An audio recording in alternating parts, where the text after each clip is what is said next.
Olá, irmãos, a graça e a paz. Estamos juntos aqui no nosso Pão da Vinha. Hoje é sexta-feira e é um tempo devocional sempre tão inspirativo, tão gostoso. Eu tenho sido tão abençoado por poder estar mantendo isso, né, como uma rotina diária. E esses dias atrás eu estava lembrando daquilo que nós gravamos sobre Lucas 15, sobre as parábolas da ovelha perdida, da dracma e do filho pródigo. E me veio a necessidade de concluir, eu acho que algumas coisas ficaram incompletas naquela mensagem. Nós falamos bastante sobre a experiência do filho voltando para o pai, falamos sobre a atitude do pai, mas eu creio que faltou um outro aspecto e a Escritura Sagrada, voltando aqui ao capítulo 15 de Lucas, eu sei que nós já estávamos no Evangelho de João, mas eu acho que é importante a gente dar conclusão para certas coisas. A Bíblia mostra que depois do filho dissolutamente gastar tudo, dissipar tudo com orgias e com prazeres da carne, ele finalmente chega no fundo do poço. E o texto aqui, no capítulo 15, verso 14, diz o seguinte: depois de ter consumido tudo, sobreveio àquele país uma grande fome, e ele começou a passar necessidade. Então ele foi e se agregou a um dos cidadãos daquela terra, que o mandou para os seus campos a guardar porcos. Ali desejava ele fartar-se das alfarrobas que os porcos comiam, mas ninguém lhe dava nada. Então, caindo em si, disse: quantos trabalhadores do meu pai têm pão com fartura, e eu aqui morro de fome? Levantar-me-ei, irei ter com meu pai, e lhe direi: pai, pequei contra o céu e contra ti, já não sou digno de ser chamado teu filho, trata-me como um dos seus trabalhadores. E levantando-se, foi para o seu pai. E aí, o resto da história nós já tínhamos visto. Eu creio que ficou incompleto quando nós compartilhamos isso, porque nós falamos só sobre o aspecto da graça e da aceitação ilimitada de Deus e das pessoas que vão e se sujam, né, e que vão fundo no pecado. Mas qual que é o processo de restauração? E às vezes é muito comum acusar a igreja de não fazer nada. Pois é, o sujeito desviou e as pessoas fizeram foi rejeitar. Às vezes não é rejeição, às vezes as pessoas não têm o que fazer. Às vezes as pessoas não estão preparadas, às vezes a liderança não está pronta para dar resposta. E às vezes é extremamente difícil, eu mesmo já passei por situações como essa. Eu fui, certa ocasião, visitar alguém que era da nossa igreja, que estava afundado nas drogas, e várias vezes eu fui atrás. Eu cheguei ao ponto de ir lá na casa da pessoa, e a pessoa dentro de casa se recusou a abrir a porta para eu entrar. Então, é fácil muitas vezes, né, porque isso é uma coisa delicada, acusar a igreja de não fazer nada, acusar a igreja de só excluir as pessoas, de excluir do relacionamento, de tratar com frieza. Embora isso seja verdade, há um outro aspecto aqui, que enquanto o filho pródigo não chegou no fundo do poço, não tinha o que fazer. Enquanto esse sujeito aqui, a Bíblia diz, tendo consumido tudo, significa a pessoa tem que ir até o fim. E às vezes ir até o fim é estar doente, é já não ter mais nada o que fazer. Às vezes a pessoa está à morte. Às vezes a pessoa está num nível, numa espiral destrutiva, descendente, depressiva e melancólica, que já destruiu o casamento, já destruiu o dinheiro, já destruiu carreira, já destruiu o próprio corpo. E a Bíblia mostra que há um alinhamento de condições para esse filho pródigo voltar para os braços de amor do pai. Primeira coisa é ter consumido tudo, é chegar no fim do poço. sobreveio grande fome, significa acabou. A graça, né, a novidade do pecado acabou. A pessoa já está ali, já mora ali, já desfruta daquilo, já está há anos chafurdando naquela lama toda. Mas chega um momento que a Bíblia está dizendo, tudo foi consumido, sobreveio fome, passou necessidades. Em outras palavras, não tem mais novidade.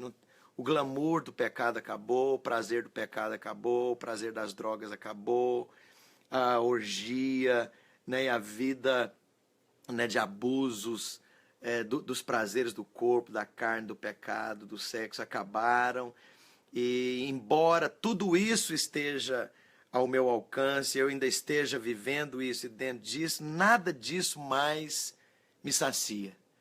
Eu tenho fome, acabou tudo e eu estou passando necessidade de coisas que para mim agora são muito mais importantes do que isso. E a Bíblia diz que ele chegou num ponto em que ele passou a se identificar com o que havia de mais sórdido, de mais baixo, de mais degradado, que eram as lavagens, as alfarrobas com os porcos. Ele caiu em si. Eu estou vivendo no meio de porco. Eu estou vivendo no meio de gente bandida, de gente podre, de gente que não tem valor, que não tem valores, que não vive por valores, que não valoriza o amor, a beleza, o relacionamento, a honra, a hombridade. Eu estou no meio de gente interesseira, eu estou no meio de porcos. Eu sinto cheiro de lavagem, eu sinto cheiro das coisas mais sórdidas.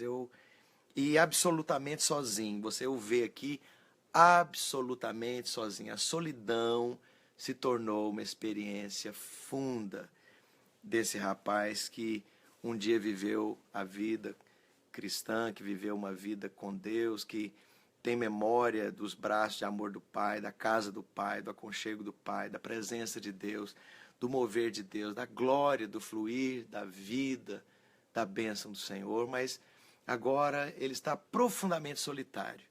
E olha o alinhamento de condições.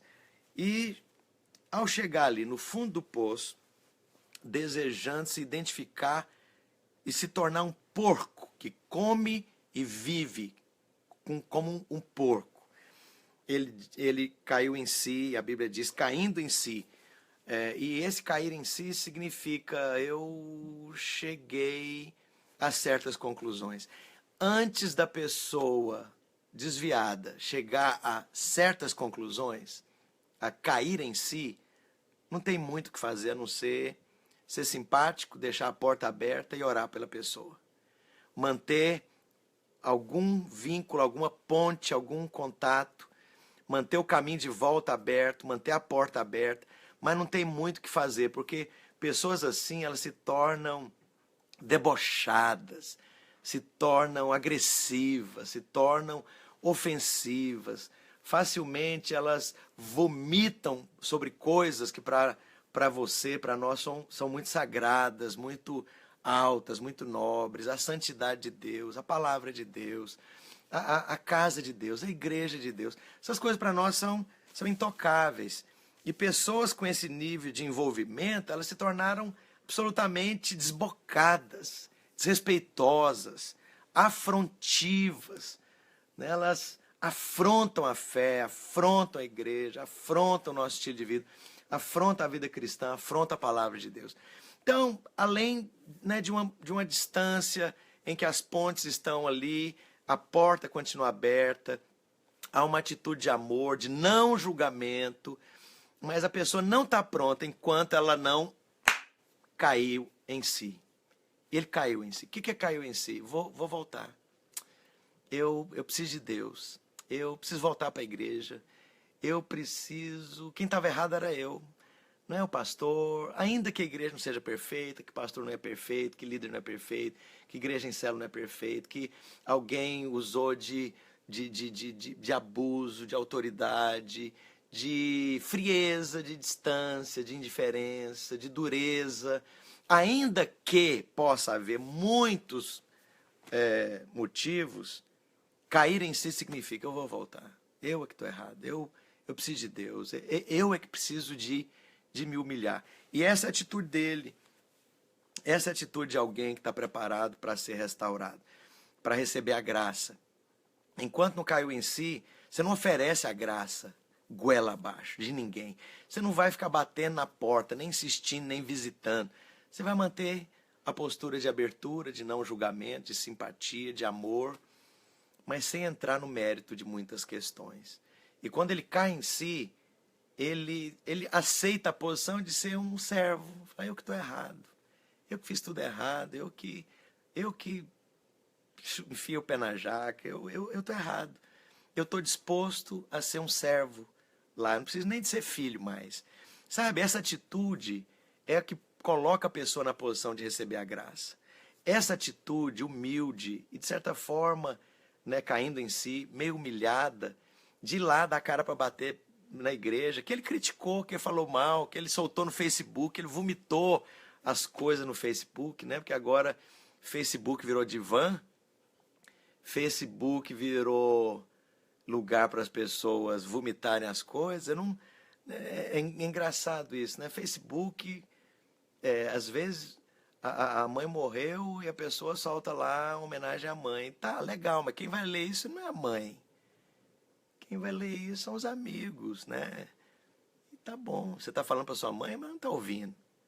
Lendo, no Facebook seu, tem certeza? E às vezes dando, né, indireta de pessoas que... Tá, tem 5.000 pessoas no Facebook, 5.000 pessoas leram a coisa, mas aquilo é endereçado àquele fulano lá. Ah, é tão baixo, é tão infantil, é tão tolo isso. E esse filho pródigo, ele teve que cair em si, voltar lá atrás, no lugar que ele criticou, que falou mal, que acusou, que rejeitou.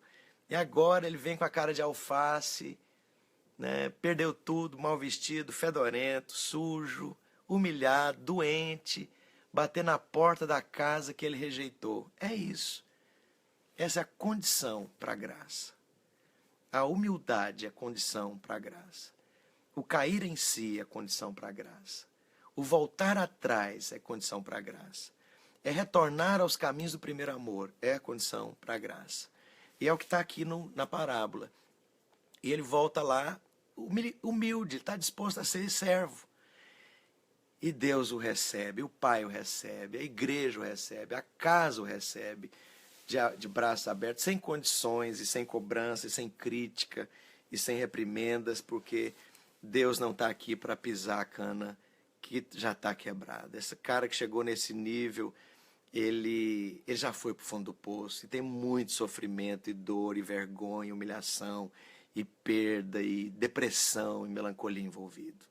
Nós não precisamos acrescentar, nós não precisamos ajudar o diabo para massacrar as emoções de quem já está oprimido. E a Bíblia diz que ele teve que ir lá para o Pai. Sabe, tem gente que quer restaurar as coisas contando pecado para o vizinho, contando pecado para o pastor de outra igreja, indo para outro lugar e, sabe, você tem que voltar lá onde você caiu. Você tem que voltar para o Pai. É o Pai que sofreu. Foi o Pai que perdeu. Foi os bens do Pai que você vendeu. Foi a honra do Pai que você avacalhou. E você trouxe vergonha, foi para a casa do Pai. Então é para lá que você tem que voltar. Sabe? E às vezes as pessoas querem facilitar, querem baratear o preço da graça, eximindo a pessoa dessa atitude de dar cara para bater, de vergonha. Sabe? Esse filho pródigo teve que se humilhar e voltar para a casa do Pai. Então, tem que voltar para a casa do Pai. Vai lá falar com o seu pastor, que te batizou. Depois que você criticou, falou tão mal dele, né? Pois é, mas, coitado, ele tentou te ajudar de todas as formas. O errado é você, o errado era você, todo o tempo. Então, quando chegar no fundo do poço, se você quiser viver como porco, ser um porco e comer o que porco come, e cair em si, e estiver absolutamente solitário, doente, vivendo a fome, passando necessidade, tendo consumido tudo, não tem mais prazer na sua vida, volta lá para o Pai. E a Bíblia mostra que o Pai o recebe de braços abertos. O Pai é a pessoa para quem nós devemos retornar. E o pai aqui representa isso, sua liderança, seu pastor, às vezes seu pai mesmo, sua mãe mesmo, seu marido, sua esposa, né? Nós temos que voltar para o endereço certo. Não vai ter graça se você for em outro endereço. Ainda que chegou no fundo do poço, ainda que se arrependeu, ainda que quer viver uma vida nova. Volta lá na igreja, onde você chutou o pau da barraca e conserta as coisas. Volta lá, ainda que a figura do pai lá que você vai encontrar não tenha a revelação desse pai aqui. Mas vai lá, assume o nome das coisas, dá nome para as coisas, se arrependa, cai em si. E a Bíblia diz que essa é a condição, né, essa atitude de encontrar o Pai, de ir lá no endereço de onde você nunca devia ter saído. Essa é a condição dada por Deus, de acordo com essa parábola, para você se sentir perdoado, restaurado e a graça de Deus te alcançar novamente. Que Deus possa abençoar você. Tenha um fim de semana abençoado. Estaremos juntos aí novamente na segunda-feira. Glória a Deus. É muito bom estar com vocês. Os irmãos queridos lá de Cuiabá estão pedindo para eu mandar um abraço. Os irmãos escrevem em letras garrafais para eu mandar um abraço para Cuiabá. Se eu for mandar abraço para todo mundo, nós não vamos ter pão da vinha. Nós vamos estar só citando o nome de pessoas de todos os lugares. Mas um abraço carinhoso para a turma preciosa da Videira de Cuiabá. Essa igreja maravilhosa que eu amo. Deus abençoe a todos. Estamos juntos.